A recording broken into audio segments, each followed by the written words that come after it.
Welcome to Launch Stories. We're all about connecting and educating Chilliwack entrepreneurs, and for those outside of Chilliwack, you're welcome as well.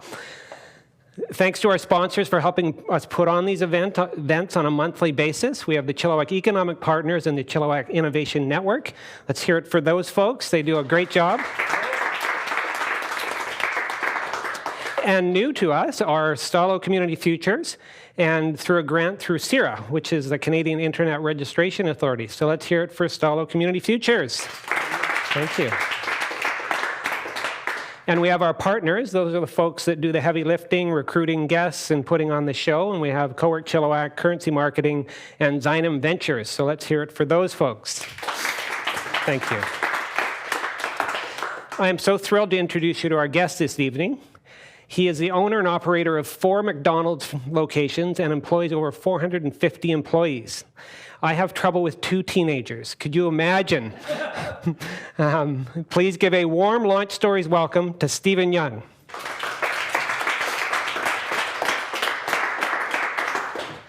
Thank you. Thank you. So, Stephen. Yep. I roped you into the hot seat. You're a member here at Cowork Chilliwack, and I've been following your story, and it's just fantastic. You were born in Hong Kong. That's right. And born and raised in Hong Kong until I turned 15, and my parents decided to, let's change a better environment.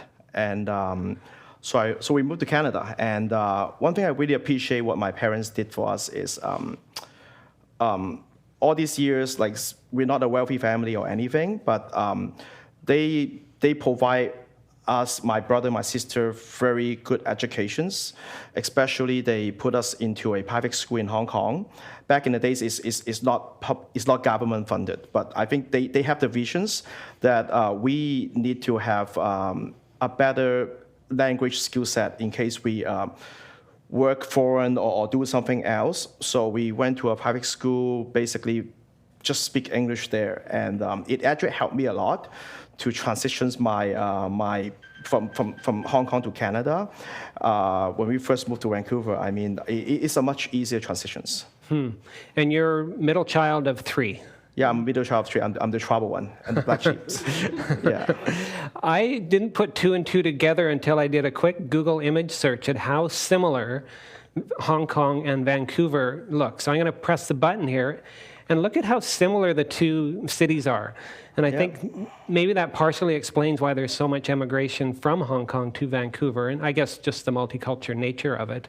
But why do you think your parents picked Vancouver? I think the weather is one element. At the same time, at that moment, there are quite a bit of immigrations, like moving from Hong Kong to Canada in different parts. Some go to Montreal or Toronto or Vancouver. I think at the end, I mean, they choose Vancouver because of the weather and all the good stuff. Yeah, good pick.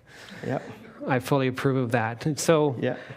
Your parents, and your father specifically, he was an entrepreneur, wasn't he? Yeah, he was an entrepreneur, and he has his own renovations and furniture company back in Hong Kong, and actually what he did is we custom make furnitures, and in a very young age, me and my brother, we occasionally go help out, and there are times that we also help doing different deliveries. I still remember we have a 1978 Honda Civic, if anyone know how small that thing is. And we deliver matches. We will deliver 1 mattress or 2 mattresses. So what we did, just like tie the mattress on the roof, and then we are like, sometimes when it's too windy, my brother and me will be like holding the straps, and we are like, okay, you know what? Make sure that thing don't flip on the highway or in a tunnel or in a freeway. So we help quite a bit too. And after the delivery, we'll wait in the car. I mean, nowadays we talk about open half of the window, get good ventilations, don't get overheat. Back in the days, we don't do that. We just like, don't get kidnapped, okay? Like, just keep all the window closed, door locked. But lots of fond memories with what my parents are doing. And that entrepreneurship actually kind of like engraved on my DNA in a way, on form and shape.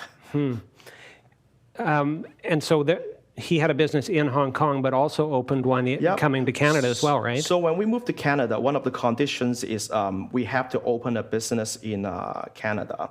So my father, to qualify for the immigration's requirement, he actually has to do that. So when we moved to Canada, it's the same thing. When I was here 15, my brother's 3 years older than me, is almost 18. So actually, it's just same thing. We do delivery all the time. We bought a white van. Now, if my daughter sees the white van, he'll say that white van is not safe. It's a sketchy white van. But we have a white van, like do all kind of deliveries. I mean, we sell custom-made solid wood finishers, and you can imagine, I mean, those things are super heavy. Right. So we basically deliver them like 2-story build a house, 3-story house. We just like push it up. Wow. One thing we know after all these years is whatever in your hands, grab it tight and don't let it go. And this wasn't the lightweight boxes of IKEA, half air, half balsa wood. No, it is not. They are solid wood finishers, so extremely heavy. So, but we did it. I mean, my father had the business run for 3-4 years, but it wasn't a very successful model. So at the end, he closed down the shops, and he told me that, well, in Canada, better work for someone than being a business owner. That is one thing he left for me, but I probably not a good child. That's why I say I'm a black sheep. I don't listen to him. I start my own business. And so growing up as a teen, you worked for your father, obviously, but you mentioned the ironic part is the first job you applied for you didn't get. And what company was that? That was McDonald's. Yeah. So my first job interview, I applied McDonald's. They said this little kid is not good enough. So they were like, okay, I mean, maybe next opportunity. So after that, I actually applied for Petro-Canada by a fan referral. And once I actually, they really need people back in the days. We were in the gas war. I don't know if anyone remember. Probably, I mean, that was like, when I first worked in Petro-Canada, it was a full-service gas stations in Coquitlam, and the gas price is 39.9 sharp after 7 p.m. Gas war happened, and it's a full-service gas stations, so we're still expecting to do oil check, window wash, and then pump the gas and everything. And it was quite challenging and exciting, and after work every day, both feet is like, it's gone. It's like sponge. Wow. Yeah. So clearly I should have done some Photoshop. You should Photoshop or put an angry face on it. Yeah. And so your job at Petro-Canada, you were working in the convenience store, pumping gas, but they saw something in you and puts you into some training, correct? Yep. At the same time, yeah, I mean, one thing that I helped my boss in Petro-Can a lot is I help him actually, it was a part-time at the beginning. It's just meant to be like some pocket change. I mean, I need gas to take my girlfriend, which is my wife right now. I mean, going around, and I need pocket money. And my parents is like, well, you're too old to the point that I should not give you anything. So at the end, I'm like, okay, I have to go find a job. So it meant to be a part-time, very casual thing. But at the end, the more I actually work into it, the more I enjoy actually being in a business environment. So as the whole journey go, at the end, not from a guy just pumping gas, at the end, it turns out I'm doing his bookkeeping, I'm doing his inventory, I'm doing the ordering, I'm running the business for him. So shortly after, when I think it's after like 3-4 years, and I also tried different things. I mean, I tried, at one point, my passion is cooking. I really love to cook. So I went to a culinary school for a bit. At the same time, I also continue my university study. But at the same time, I was in computer science at one time, but shortly after that, Petro-Can came to me and basically presented me opportunity. And basically saying, well, I mean, we have a PODJ program. So basically, they put you under a training, and you do it for a year or 2 years. It depends on availability of opportunity happen, and they put me in that program. So I did the training, I did everything, because at that moment I say, well, I mean, I don't have a clear idea what I want to do, so might as well just give it a try. Once again, never meant to be something that I want to do forever, because my girlfriend back then, now my wife, she's not a big fan of me at that moment of being an entrepreneur because she's like, well, I mean, her father is also an entrepreneur.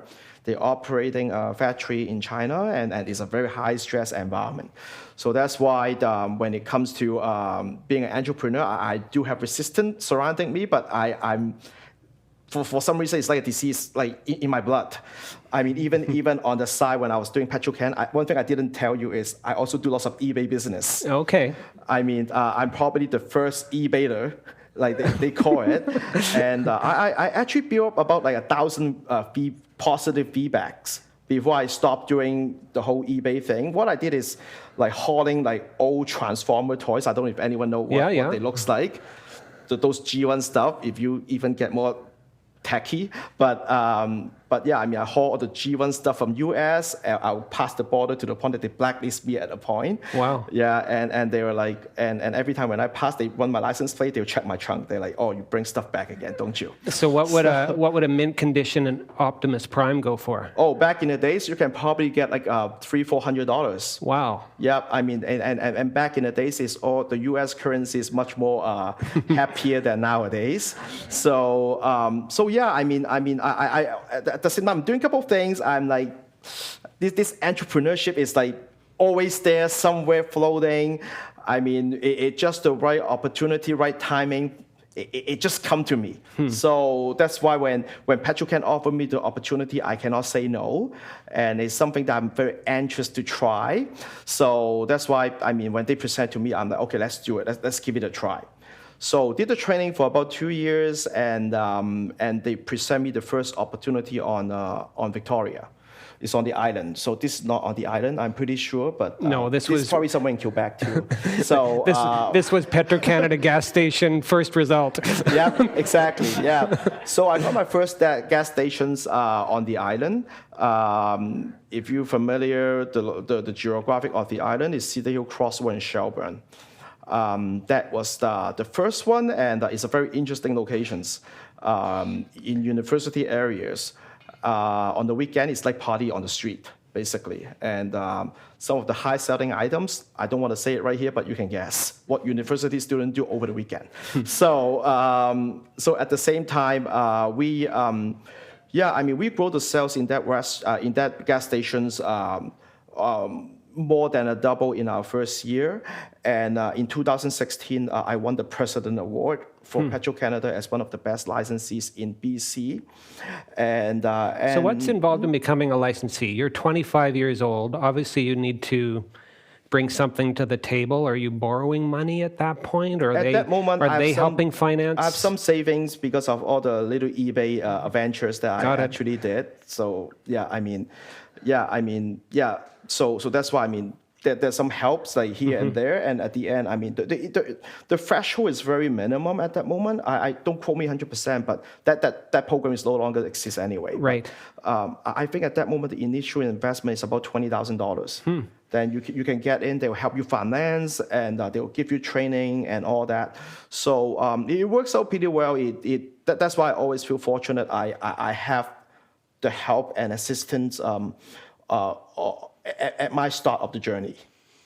So you mentioned you doubled the sales of a gas station. From me, as a absolute knowing very little about the gas station business, it's kind of like a gas station is a gas station is a gas station. But what do you do to create demand for your gas station? One thing, like a couple of things, I think it's no different than even what I'm doing right now as a McDonald's owner-operator or as a Petrocan licensee. It's all just customer service by the end of the day. When we actually approach our guests, like a couple of things, I mean, know what they want, know their personal preference, or basically, I mean, be able to upselling. I mean, those are something like, it just like, it sounds very boring. Right. But all the time when I present a business plan, even nowadays, I always warn everyone in the room, it's extremely boring plan. Like it just like copy of last year, extremely boring. You won't get excited. You won't see anything new, because a couple of things I can guarantee though, which is any plan that we present need to be executed in the highest level. And when you see the result, that's the time that you'll jump up in the chair and say the wow. Because things are very simple. And I always emphasize we need to have very simple business plan and tactic. Because many times our own enemy is ourselves. So that's why it's no different than that. When we actually took over the gas stations, one thing I just told my staff is, well, I mean, if buy 2 packs of cigarettes, save $1.50. You want to buy extra $10, $6.49? Or if they buy any gas, like, do you need windshield washer for it? Like, those are very simple stuff. Even nowadays, it's still in my memory because it's like part of the DNA. But it's just hard work and consistency. Then you execute your plan, the result will come. And we achieved that in our first year, second year. I stayed in the island for a very short time, about less than 2 years, because and I took my first holiday too after my 12 months on the island. I took my first holiday to Hong Kong, and actually when I off the flight, I checked my messages in my phone, and I got a couple messages from the retail. I mean, from the district managers of Petro-Canada. So I'm like, well, what is the urgency?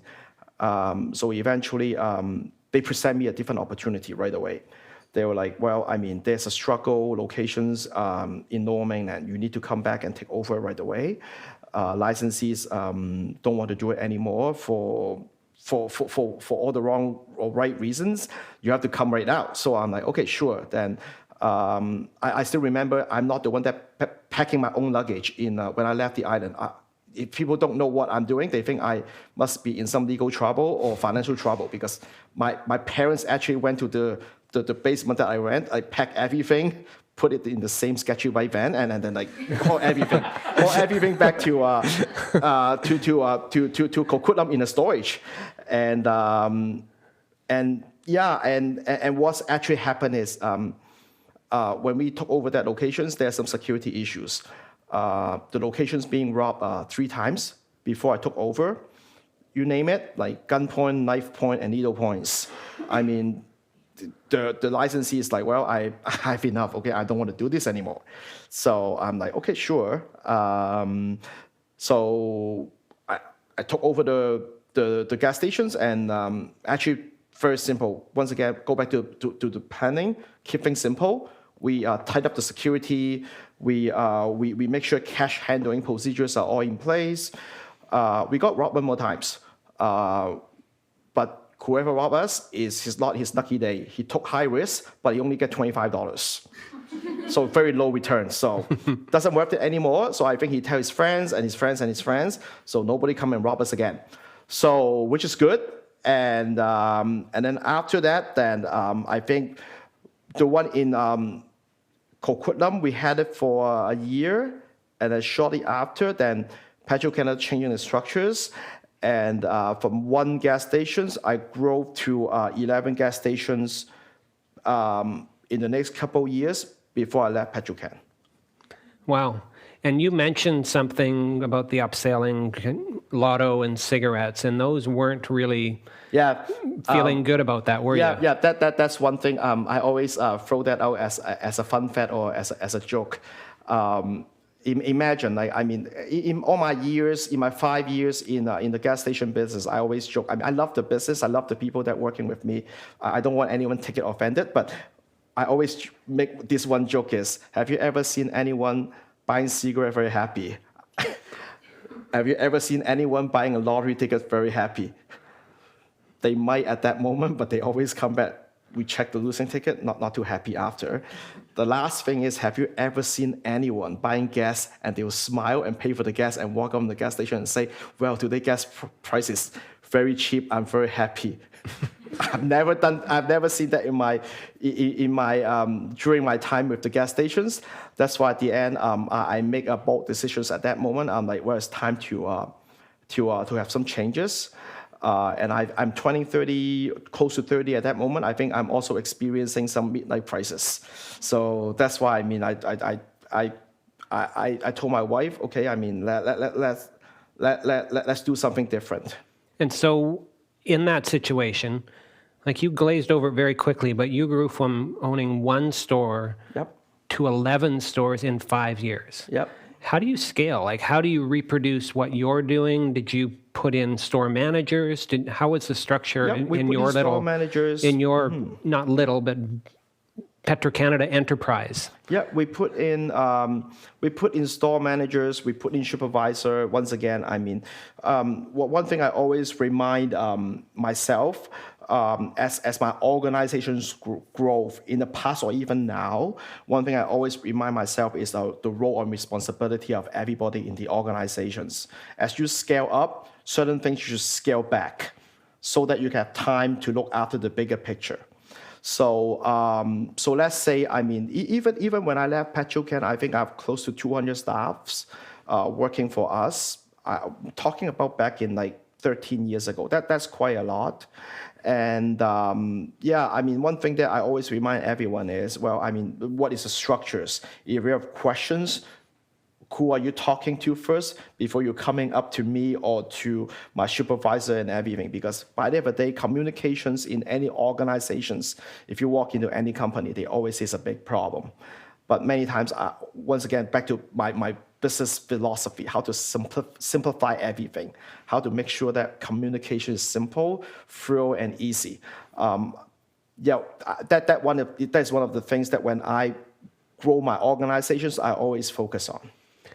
And so if I'm doing the math, you were 30 or 32 years old, you've got 11 stations, you've got 200 people under you. You didn't have an MBA, you didn't necessarily have a business degree. Where did all that know-how come from? I always really appreciate a good mentor surrounding me. But in Petrocan, I mean, I'm very fortunate. I have good bosses, like they support me. I have good mentors, they'll help. Even during my time with McDonald's, actually McDonald's have a university. I don't know if people actually know. In Chicago, actually McDonald's have a university. Yeah, and when you go in, you have different curriculum. You can accounting, like financial management, people management, and all that. I mean, there's a big support in there. That's one thing that, like, I mean, I really appreciate the whole franchise model because many things are there and ready. One thing I always remind people is just be aware of the choice. What are you going to signing up for?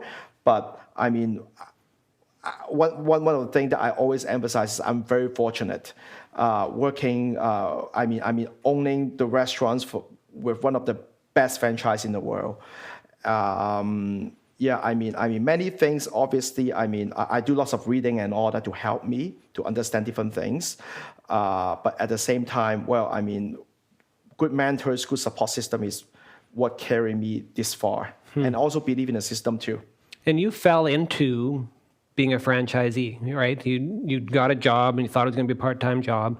Anywhere along the path, did you think, I want to be in business for entirely myself? Or did you reflect back on your father and his struggles, or just him being a sole owner of a business? What was the contrast there in your mind? I reflect that back to the struggle. Obviously, the struggle of my parents' business. Not saying financially is not the reward at the point. It's the work that you have to put in to make your business going forward. Marketing, structures, training, even like human resources issues, hiring, all this stuff. I mean, when you on your own, you have to be the driver. But once again, my question is, I mean, how many things can you make yourself become the specialist? Be able to be a really good marketer, but also be a good people person. It's so difficult nowadays in a very complex business environment.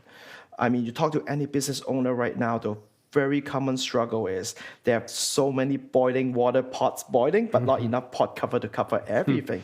Because just not as simple as how it used to be. So when I look at the model of being on my own or being a franchisee, I see the franchisees enable me to focus on what I'm doing on a daily basis. Or if I have any questions, I can reach out to different resources. Once again, I'm very proud of being a McDonald's owner-operator because if anything, right, like HR issues, I can reach out to a specialist. If there's any building issues, I can reach out to a specialist. If I want to do a remodeling project, there's support there to help me design the layout, ordering equipment, and all that stuff. There's a very strong supporting team to help me to execute my visions instead of me like tapping different doors. I mean, I basically believe that the system helped me achieve my missions and my goal quicker if I'm in a franchise model. And speaking of Petro-Canada, given that it's a nationwide brand, you were able to sell that business back essentially to Petro-Canada. Whereas many small business owners, they get to a point and they're looking to transition. There's not a lot of choice. Like in many cases, they have to shut that business down and take a job or whatever. And so you came to this juncture and you said, okay, I don't want to sell lotto and cigarettes anymore. But I like the franchise model. I want to set my eye on the top. Yep. And so you had an internal struggle of which way do I go? Yeah. And so the pros and cons of Tim Hortons versus a McDonald's was something on your mind. Can you tell us about that? Yeah, just personal opinion. If you have a Tim Hortons franchisees friends, like, please make sure that, nothing personal. But when I actually compare, when I actually left Petro-Canada, I only explored two options, which is what shows on the screen. At that moment, I observed a couple of things. Like one is that a model that I enjoy, or if it's a model that I believe, once again, is sustainable. So when I look at both models, at the end I choose McDonald's is because McDonald's is much more focusing on building the existing locations volume versus opening more locations for the market share. Because every locations you open, that means you have more fixed costs. No matter what you do, you still have to do your hiring, utilities, rent, and all that. Those are fixed costs you cannot avoid. You have 10 locations, you pay it 10 times. You have one, you pay once. So that's one of the reasons. And the other thing is the McDonald's franchisees. Going back to the McDonald's that don't hire me, that's one locations, not going to name it. But I still go visit that locations very frequent. Franchisees are excellent guy. Like his name is Willie, and every morning I will see Willie like talking to guests, like refill coffee, know the guests by names, and I ask myself, I want to be that guy. I think this guy loves his business and he loves what he's doing, and actually that is more actually my passion is coming from when I become a business owner, because I really enjoy the interactive with people. I really enjoy that relationships and bonding. So that's why at the end, when I look at both model, I would rather, even at the end, I might downscale a lot, but because be able to build that relationship with the guests and be able to put myself in a business environment that I believe in, that's why I choose McDonald's. And that was right around 2009. Walk us through the steps in applying to be a franchisee for really the inventor of franchises. Yep. Nowadays, I think the process changed a little bit more, involved with a little bit more technologies. Nowadays, I think you need to do a video. A short video to introduce yourself, and then you have to do like multiple interviews with the franchise recruiter, with the franchising managers, and then a panel interview. And then you have to do like owner operator visits and all kind of different things before you get your final approval. Obviously, there's also a training involved. When I did my training, I did mine a little bit longer because at the same time, actually Sonia born between my training, I took a 3 months leave so that I can hug my baby every day. Because I know once I get back into the business environment, I won't be able to hug her unless I hold her here and I'm scooping French fries, which is not going to work. So that's why I took some leave, and it's a very flexible training system, I have to say, but you just need to stay focused, very focused. But yeah, I mean, I finished my training. The whole process took me about a year and a half to close to 2 years. It's a long one. Just want to be clarified. I've seen people actually be able to do it shorter, but I choose to do it that way. But I mean, it's a very structural training. So they offered me my first opportunity in 2009. One of the picture in one of the slides, you'll see my daughter Sonia wear a Halloween costume. I always joke to Sonia that Daddy go trick or treat, and I got a restaurant that evening, because the transition night actually happened in the Halloween night. It's October 30th, right? Yeah. Yeah. Okay. I always confuse on dates. So I trick or treat. I got the restaurants. And the journey began in Hope. Yeah, and so this was the photo of your first location. I believe. Yep. This okay, is I got that right. You got that right. Yeah, and we're still hiring. Just FYI, if you know anyone, yeah, we always hiring. Even we have a very big crew size in Hope. But yeah, this is a picture after we done our first major remodel, and but I start being a licensed franchisee in Hope since 2009 and 2010. I'm sorry, 2010, and I've been a single store owner operator in Hope for 9 years, until I got my next opportunity, and that will be on the next chapter. But this restaurant is very special because it's one of the seasonal restaurant in British Columbia. So when you are talking about like the highway traffic flow, Hope most likely is not the first, but it will be the second, because it's the junction of 5 highway. Remember a couple of years ago when the flood collapsed all the highway, the whole province collapsed, because if you cannot access Hope, we are all screwed basically. So basically, I mean, we have a high volume traffic. So for me, when I talk about this market, basically the market share is unlimited. Basically, the game is to make sure that you can bring in as much guests as possible in your high volume season and make your money, because there's no limit on how many guests you can serve in this market, in this specific restaurants. And this moment, compared to when I first purchased these restaurants, I think we are doing, rough estimates, we're doing probably 3 times more than what we originally purchased the restaurants in sales volume. When I first purchased this restaurant, we have 32 crew person. Last time when I check it, we have about 80 staff working in the restaurants, which is one of the lowest crew size between my 4 restaurants. So yeah, very, very interesting restaurants. And a little bit to explain why I actually took me like 9 years to grow to my next restaurants. One of the reasons, and one of the things that I really appreciate McDonald's is the flexibility they give to the franchisees. When I first applied, because they always they always ask you like where you want to go. Do you want to relocate? So I relocate to Hope. Is a bit away from where I live, but well, I mean, it is a good opportunity, so I chose to relocate.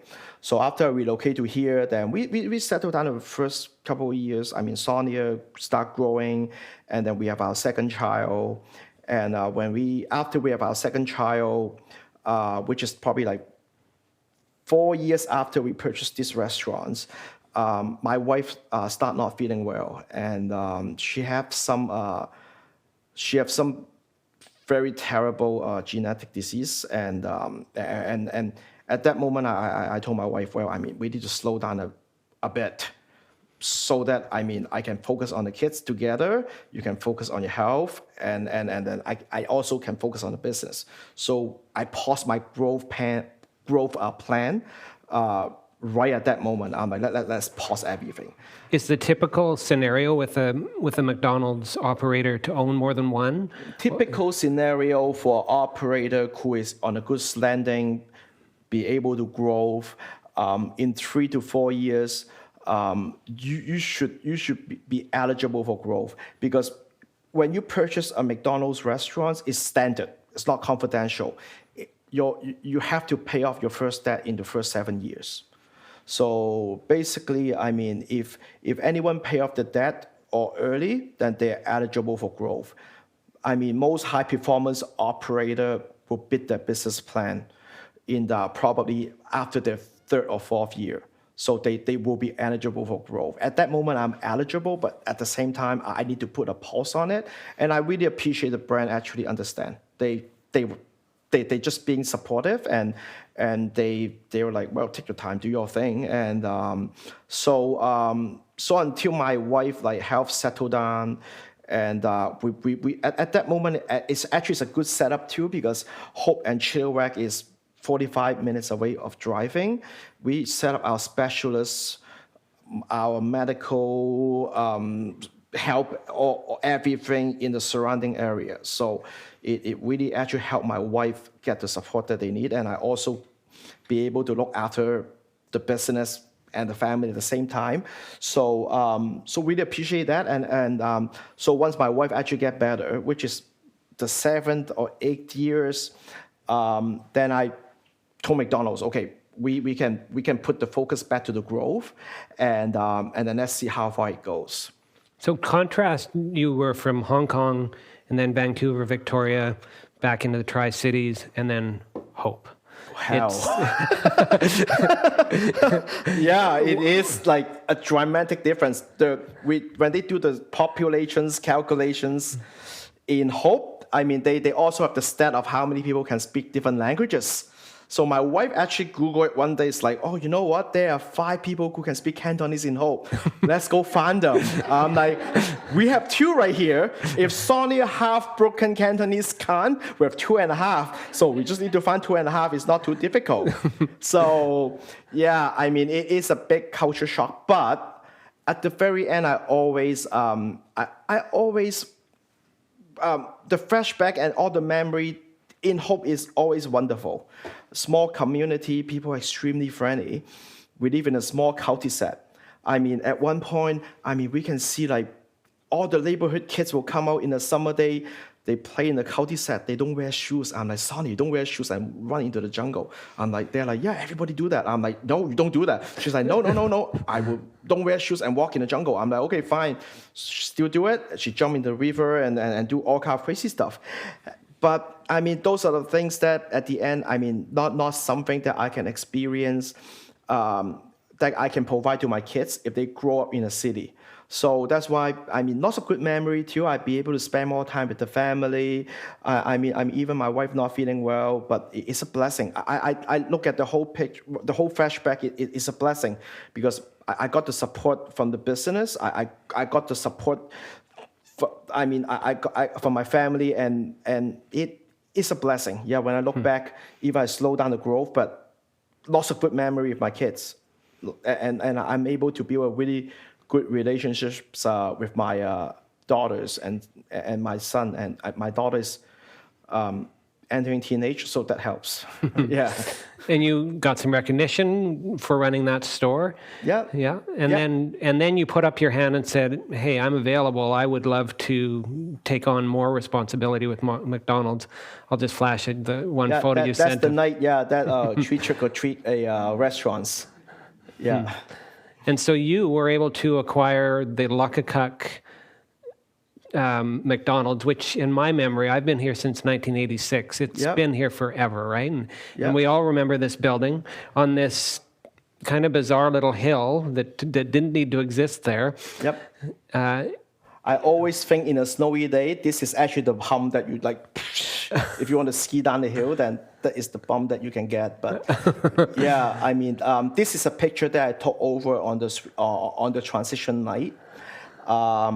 At that moment, we still are deciding if we should stay in the same locations or relocate. But at the end, I think we did really well in this location is the performance that we showed be able to grow the sales.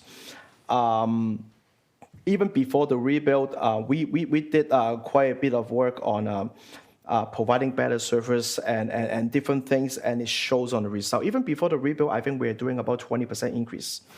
So basically, the rebuild actually stopped the momentum. We were a little bit worried. We closed for 4 months, these locations. At the end, when we be able to show the 20% sales increase, it showed that, well, I mean, the whole relocate or move the property or move the restaurant to a different locations is not relevant anymore. So you can go to the next one. Sure. Yeah. So this is the picture that I spray paint the wall and in the basement before my kids actually took a sledgehammer and break everything, because they actually did. The night before of the demolitions of the building, we went in, we spray paint the building, we start destroying things. I told my daughter, son, this is the one-time thing. You can't do it in the house. I let you do your thing right now, so don't do it in the house. So you have the good fond memory on destroying property. So don't do it in the public area too. Be a nice corporate citizens or be good citizens. And you did a complete demolition, including completely flattening that property. Yep. So on the demolitions day, fun fact is my kids always believe that demolition is dynamite and burning, so or whack a ball. So they believe this is how it's going to do. This is what's going to happen on demolition. So on the day that when they are doing a demo, we took them there. It's only machines like slowly like throwing the building apart. That's it. And I'm like, yeah, that's it. What are you expecting? They're like, no firework, dynamite, or racquetball. I'm like, no, that's not how it works. So it's a big job. We basically do the whole landscape. We fill the basement. We level up the ground, and we put a new building actually closer to the highway, so we can free up a little bit more space for the parking and all that. These restaurants, it took us 4 months to do it, because the one thing that holding us back, and we did it during COVID.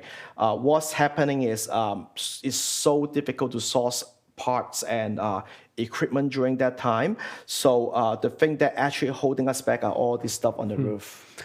Yeah. So we're actually missing one unit on the roof, which is, I think, is right here. This is the one that actually is missing, and this is the one thing that holding us for a whole month. So after we slap that thing in, then we can go to the next one. Then the restaurant's open. Yeah. This is a more recent picture of McHappy Day. So we reopened these restaurants in 2021 November. It is right. Yeah. So we experience tremendous success in these restaurants. At one time, we have about 151 employees working in these restaurants. Right now, we still have about 130.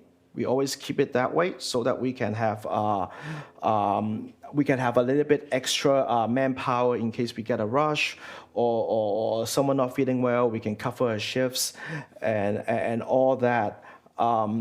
These restaurants. One thing I really appreciate this location is, especially, is it has a very long relationships with this community. Before the rebuild, the restaurant actually, it has been in Chilliwack since 1967. So when we actually so that's why when we do our grand opening, one thing we actually did is a 67-cent hamburger. I think we sell about 3,000 hamburgers on that day. I don't want. It's a fun memory, but also a very terrible memory when you have to like work so hard. But I mean, yeah. But we sell a lot of hamburgers on that day. But it is a very fun experience, but it's also because we have a very deep relationships and roots in the community. So talk to me about your role as you transition from 1 to 2 locations. Do you step back in a sense and become more of the manager of managers, or? Yeah, I have to. I have to. Yeah, because one thing that as an entrepreneur, not just doing this, but not just doing McDonald's, but I think running any business, you need to give yourself options. When you trap yourself into a situations for too long, you lost your ability to explore different options, talk to people. Just for example, McHappy Days, I was talking to the owner of Home Hardware, and because at the same time I'm stuck of finding 9 painters to do my parking lot.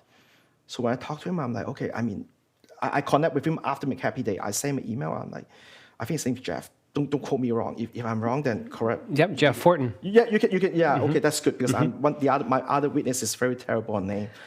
So anyway, so I emailed Jeff like last night. I'm like, Jeff, thank you for helping me on McHappy Day, but at the same time, I need your help. I never met Jeff. I don't even know he bought another locations in Hope, took over Canyon Cable. When I saw him McHappy Day, we connect.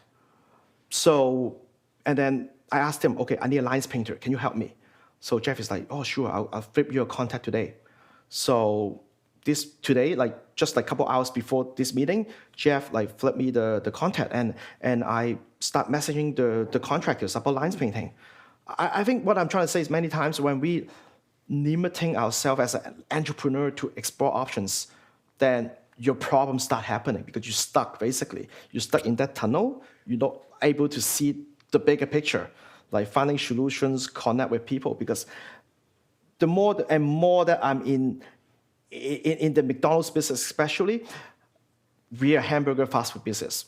Everybody think that what it is. But last time when I met with a registered applicant, could go through the process, I asked him on the first day, what business do you think you're actually going to get yourself into? He's like, oh, fast food. I'm like, okay. I asked him, I won't give the answer. 3 days later, after you've done your observations in the restaurants, I'll come ask you again. So 3 days later, he come to me and say, yep, you're right. We're not only in a fast food business, we're in a people business. We're in a people business that we're not only talking to the staff on the floor, but we're also talking to our guests, to our supplier, to everybody.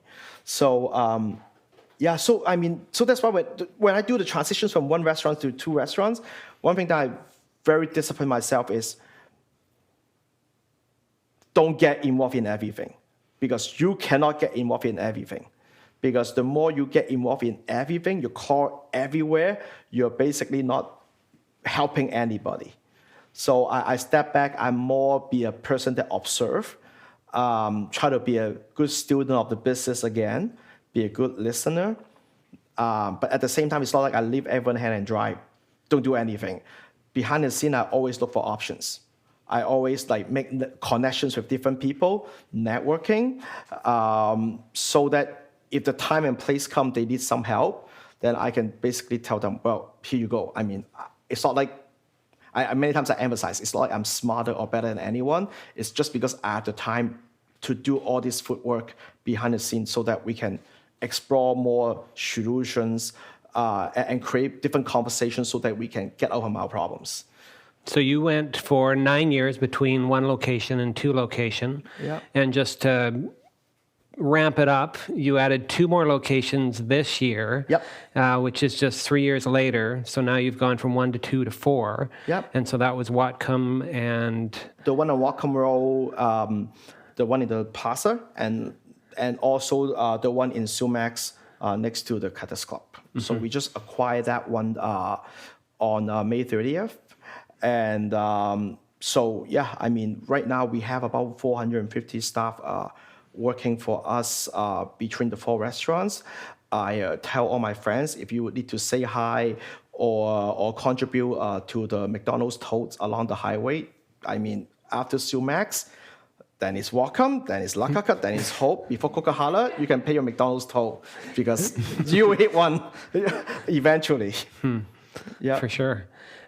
What what are some lessons learned along the way, like from going from 1 to 2 to now 4? How did you scale? Like, and you're now only 2-3 months into that ownership of those additional 2. How's that been? Basically, I would say it's pretty much the same. One thing I always believe as a leader of any organizations, I need to be the one with the strongest sense of discipline. Be able to respect the ranking, be able to respect the role and responsibility of everybody, be able to respect other people's opinion. Those are something that I need to discipline myself even more after the acquisitions of the 2 extra restaurants and after the organizations grow bigger. Because one thing I always emphasize is as the owner of any business, small, big, or large, I mean, the most, in my opinion again, the most terrible thing that happened will be I become the only one who determine every single decisions. I walk in, once I say something, everyone just nod their head, walk up in the room, and back in their mind, they're like, okay, Stephen, like, I mean, this is wrong, what are you doing? But nobody have the room or have the courage to speak up or don't have the venue to express their own opinion. I think those are the most terrible scenario. That's why I constantly remind myself, okay, don't be that person. It's a discipline. It's a work. I mean, when I first become an owner, a business owner when I was 25 years old with Petrocan, I'm a different human being. Like people know me back then, were probably like, okay, that guy served very different than that guy. Probably you got hijacked by an alien in your mind or something. It's different. But it's not. It just, as the journey go, I need to be more disciplined because otherwise I will abuse the power very easily. And then once I start abusing the power first time, it doesn't take too many times. First time you abuse your power, then you lost your trust to the team. Then when it's all broken, for me, it's gone because it took a very long time to establish a repetitions and the trust between everybody. So once you break it, then it's difficult to reestablish. So you, I would think, have become a Gen Z expert. You're employing that many young people. Yeah. Can you dispel some of the common misperceptions? Like we hear, oh, this generation is lazy, they don't work hard. Do you find that to be true, or is it different in your... They can be lazy and not working hard for the wrong people. Using the one in Nakaka, for example, we have a very low turnover rate in their restaurants. I mean, 30% full-time, 70% part-timers. Most of the part-timers, obviously from high school, they're in a younger age group. I strongly believe when someone actually go look for a job, the intention is to work. It's just a matter of who is the driver, who is the captain, who is the coach. Be able to bring them to what are you expecting. At the same time, right? Obviously, I mean, different people have different skill set, have different mentality, attitude, and all that. We all different. We need to understand that. I mean, if all the training, I mean, we even McDonald's have one of the best training system in the world. I think one thing that we start to more and more understanding is, I mean, we cannot cookie cutter everybody. Everyone is different. Someone learns faster, someone learns slower. Someone cannot work in the same station for 8 hours. Someone wants to work in that station for 8 hours. I cannot stand in front of the fry station and scooping fries for 8 hours. But some guy will be like, I enjoy doing it. I like the heat. That heat is like awesome. I like a sweaty day. I don't need to go exercise. Like there are people who are like that. So that's why I mean, like many people are different. So we need to understand what they want. Many things now. I mean, nowadays we talk more about. We used to talk about EVP. Like EVP is for everybody. Now we talk about IVP, individual value positions. So we evaluate everyone independently. So if a crew person, I mean, you need certain things, then let us know. We will customize that.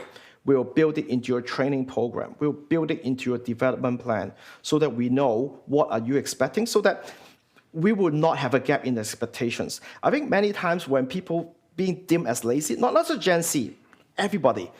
I mean, when there's a gap, and the gap is too far away, then we will deem that person as you are lazy, you are not meeting the performance, or anything else. But I think many times, I also questions my managers too when they bring me up any situations. I always give the max benefit of the doubt. Okay, did we provide proper training, coaching, feedback, counseling, on-floor coaching? Have we do all this before we do something to this person? If we haven't do anything, then don't do anything, because we haven't do our maximum effort, be able to make that person successful, and we cannot blame our failure to other people. But yeah, it's not the Gen Z. I strongly believe that, we have lots of young people who are willing to work, who are willing to contribute, who are willing to commit. It's just a way that we convince them to buy into our system. And if this is something that they actually need. Because one of my philosophies, ultimately, right? I have 2 kids. I always tell them somewhere down the road, you will be, I don't need you to do what I'm doing. I probably don't do be an entrepreneur because it is, or of your choice. But at the same time, but my ultimate expectations, not giving them pressure, is in a certain way you're going to replace me in this society. So I would expecting you be a good citizens. You should do well in a way to help the society, but that's it. Yeah. I just realized you're probably the only person that can answer this question. My first job was McDonald's. Yep. I was 14 at the time in Penticton, making $2.35 a minute. And as you were talking about a mentor, I remember not liking my manager whatsoever. And I want to know if this is a real job at McDonald's, because I distinctly remember one day that I had to go into the dumpster and count how many Big Macs had been thrown out. Was that an actual job, or was that punishment from a rogue manager? It depends if you're a good worker or not. I'm not. And I'll haunt you. I'll haunt you with the answer that you don't want to hear. Yeah, I'm thinking I wasn't the good worker. We count every single thing that go into the waste bin. Okay. Yeah. So it was a real job. It is a real job. Okay. So don't take it offended. Okay. Like connect with him on Facebook. And say, yeah, I blame you wrong for all these years.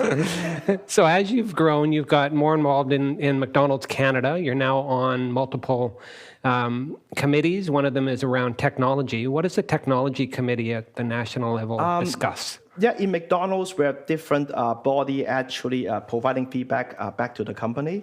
Because one thing really good about McDonald's is they have a really strong partnerships with the franchisees, so that not all decisions are determined by McDonald's.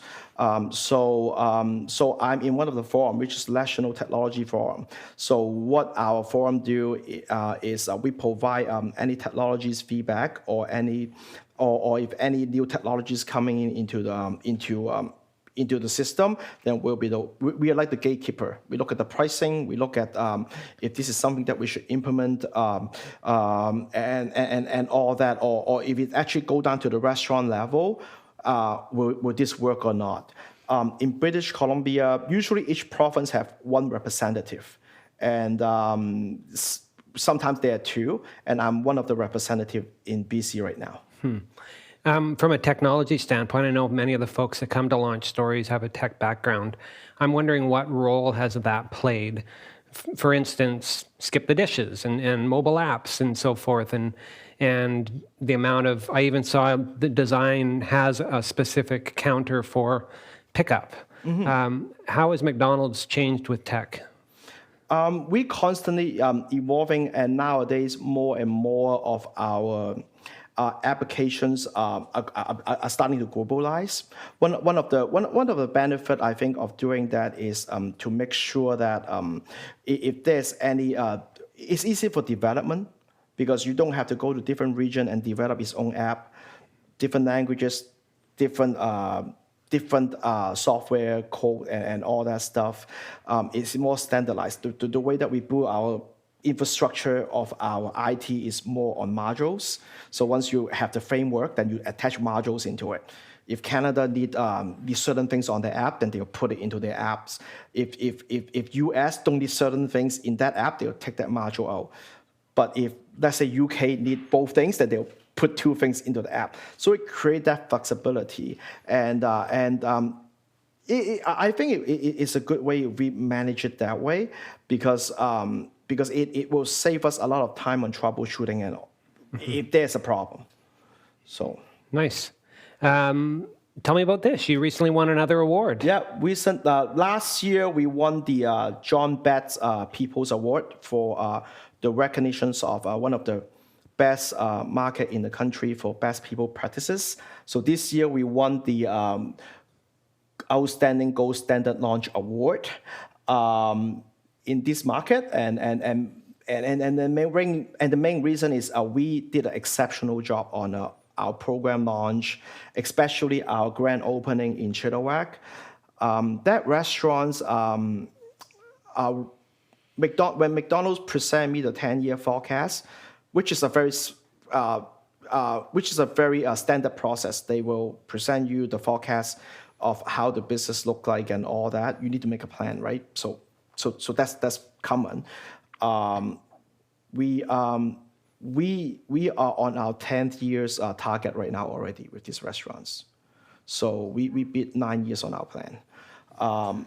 But one thing, I mean, but I think the personal award or the team award actually, one thing I always really appreciate is what the team be able to help us to achieve this level, because I cannot do this without the help from the team. And I think the whole empower piece, that's why I always emphasize, and the strong discipline of me not like overstep anyone and believe in our people of what they can do. Because in my team, right, I mean they're very young. I mean, my supervisor, my market supervisor is 30 years old, and my other supervisor is like 28.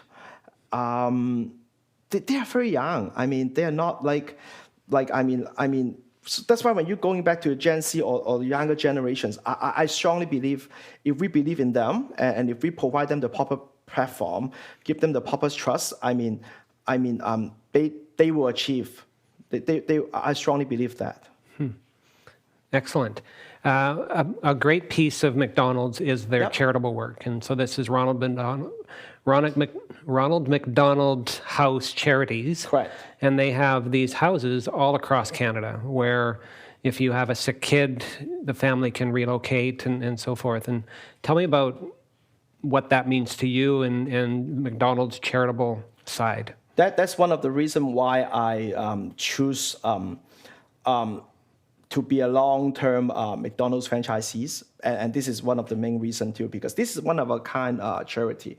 I mean, many people think the house is only probably like housing just the sick kids on its own, but actually it is not. The purpose, I mean, one of the main, most of the main client of the house are actually the family of the sick or of the child who don't feel well.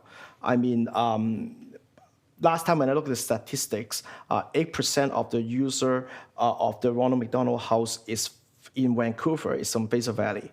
So many times people think, well, I mean, it's not a long distance for someone to get treatment in the children's hospital. But many times, even a 15, 20 minutes drive for the sick children is a lot.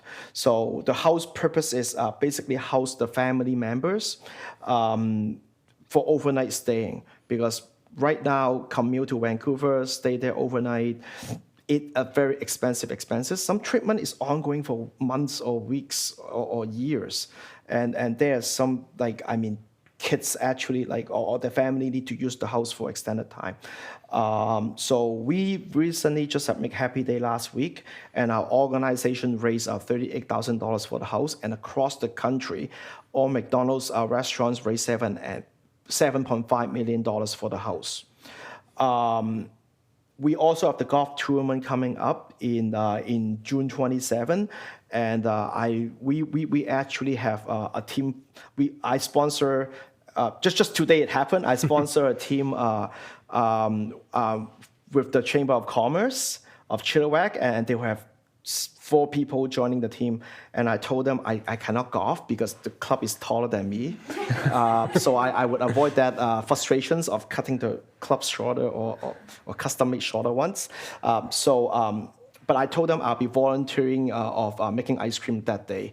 But we have the golf tournament coming up for the charity, and yeah, I mean, we're looking for support, and if anyone like golfing, want to join the tournament, let me know, and I can set you up, and you can be a golfer, win something. Yeah, it'll be a nice Well, I want to get to some audience questions, but I have one more thing to breeze through, and it's a matter of how much you're able to or willing to share. But if someone in the audience is saying, I want to be a McDonald's franchise owner, what are the steps? Like, this is actually a public document. Yeah. The golden opportunity, franchising a McDonald's. What's involved? Yep. So basically, you need to have a relevant experience with operating a business, or experience relevant of being a franchisee. I have seen people in different backgrounds. I've seen police officer. I've seen accountant. I've seen different people in different backgrounds. So it's very difficult to put it in one scale. But some very general qualifications, you have to need to meet the minimum investment threshold. Right now, is about very, very minimum on the paper is $700,000, enable you to process the application to the next step. And that's unencumbered money, essentially. That has Yep. to be liquid, something you're not borrowing from Yep. a financial institution. Yep, So it has to be in the bank, not some gold bar you're hiding in your kitchens or Got it. or something like secret. they don't accept Bitcoin? They don't accept Bitcoin. Okay. They don't accept any other currencies. Okay. Yep. Canadian money in your bank. At the same time, you also need to be able to relocate. That's a very, very important element because there are lots of good opportunities around the country. So we have people actually applying BC but in Ontario because that's where they want to go. Or we also have people from Ontario actually coming to BC. So that's why just keep a very open-minded approach and go through the process. And I can be a testimony. I mean, I choose to relocate. At the same time, later on, for family reason, I choose to slow down. They understand.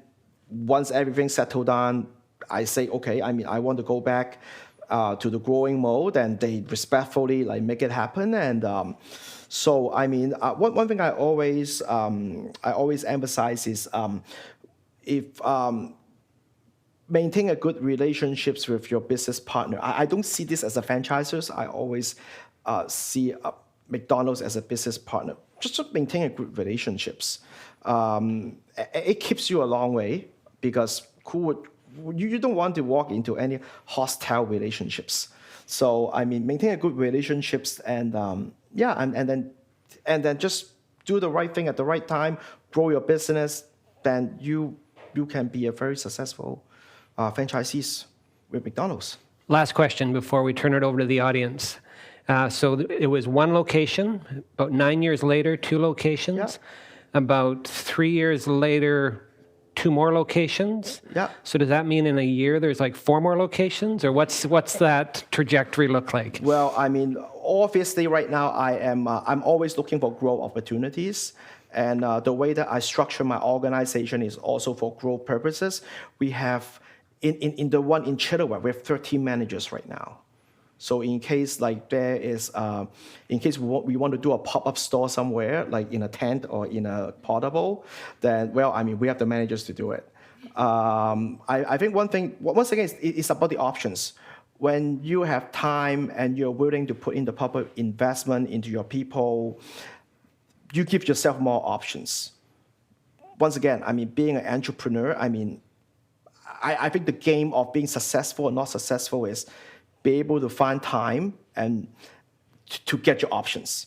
Because when you have no options, then you basically, you're in big trouble. So. Well, thanks for sharing your launch story. Let's hear it for Stephen. Thank you.